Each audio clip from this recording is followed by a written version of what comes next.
السلام عليكم ورحمة الله وبركاته.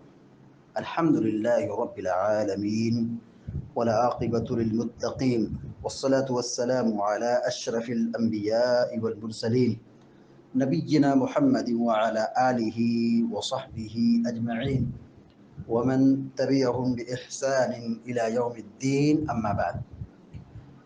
فعن أبي هريرة رضي الله تعالى عنه أن رسول الله صلى الله عليه وسلم قال: حجبت النار بالشهوات وحجبت الجنة بالمكاره، رواہ البخاری۔ ابھی آپ کے سامنے بخاری شریف کی ایک چھوٹی سی روایت پڑھی گئی ہے۔ سیدنا ابو ہریرہ رضی اللہ تعالی عنہ بیان فرماتے ہیں کہ اللہ کے رسول صلی اللہ علیہ وسلم نے فرمایا: حجبت النار بالشہوات، جہنم کو خواہشات سے گھیر دیا گیا ہے، وحجبت الجنۃ بالمکارہ، اور جنت کو تکلیفوں سے گھیر دیا گیا ہے۔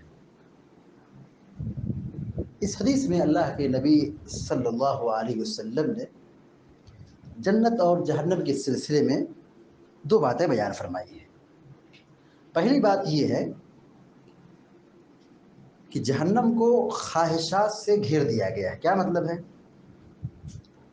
آدمی منمانی کرے، خواہشات نفسانی کی پیروی کرے، جو من میں آیا اپنی طبیعت اور اپنی خواہش کو پوری کرے، حلال و حرام کی تمیز نہ کرے، جائز ناجائز کی تمیز نہ کرے، گناہ کرے، نافرمانی کرے، جہنم مل جائے گی۔ جہنم خواہشات سے گھیر دی گئی ہے، یعنی اپنے نفس کی پیروی کرو، یہ راستہ تم کو جہنم میں لے جائے گا۔ یعنی جہنم حاصل کرنا بہت آسان ہے، جہنم حاصل کرنا بہت آسان ہے۔ چادر تان کے خوب سو، آرام کرو، فحش کام کرو، آزادانہ زندگی گزارو، منمانی کرو، آرام سے جہنم مل جائے گی۔ شہوات سے گھیر دی گئی ہے، شہوت پرستی کی طرف جاؤ گے، یہ راستہ جہنم کی طرف لے جائے گا۔ اور جنت کا کیا معاملہ ہے؟ پیارے نبی صلی اللہ علیہ وسلم کہتے ہیں: وَحُجِبَتِ الْجَنَّةُ بِالْمَكَارِهِ، جنت کو مشقتوں اور پریشانیوں اور تکلیفوں سے گھیر دیا گیا ہے۔ یعنی اگر آپ کو جنت چاہیے تو قدم قدم پر تکلیف سہنا پڑے گا، قربانی دینا پڑے گا، مشقتوں کو برداشت کرنا پڑے گا۔ دیکھیے مثال کے طور پر نماز کا معاملہ ہے کہ آدمی کاروبار بند کرے، مسجد کی طرف قدم بڑھائے، موسم کی گرمی سختی برداشت کرے، ٹھنڈے پانی سے وضو بنائے، کھڑے ہو کے نماز پڑھے،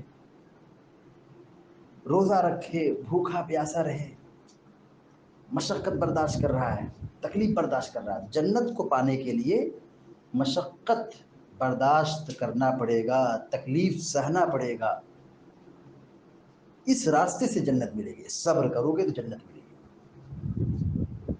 لہذا حدیث کا پیغام، مفہوم اور تشریح یہ ہے کہ جنت کو حاصل کرنے کے لیے خوب قربانی کی ضرورت ہے۔ قربانی کیا؟ صحابہ اکرام نے جنت کے لیے جانوں کی قربانی دی ہے، خون بہایا ہے، جام شہادت نوش کیا ہے، اسی جنت کو حاصل کرنے کے لیے۔ تو جنت قربانی چاہتی ہے، لہذا ہماری اور آپ کی یہ ذمہ داری بنتی ہے کہ ہم جہنم کی آگ سے اگر اپنے آپ کو بچانا چاہتے ہیں تو خواہشات کے پیچھے نہ بھاگیں۔ جنت اگر ہم چاہتے ہیں تو ہم صبر کریں، نیکی کی طرف قدم بڑھائیں، اور مشقتوں اور تکلیفوں کو برداشت کریں، گناہوں سے اپنے آپ کو بچائیں، تو یہ راستہ جنت کا راستہ ہے۔ اللہ تعالیٰ سے دعا ہے کہ اللہ تعالیٰ ہم سب کو، آپ سب کو جہنم کی آگ سے بچائے اور جنت الفردوس میں ہم سب کو داخلہ نصیب فرمائے، آمین یا رب العالمین۔ وصلی اللہ علی نبینا محمد وسلم تسلیما کثیرا۔ السلام علیکم ورحمۃ اللہ وبرکاتہ۔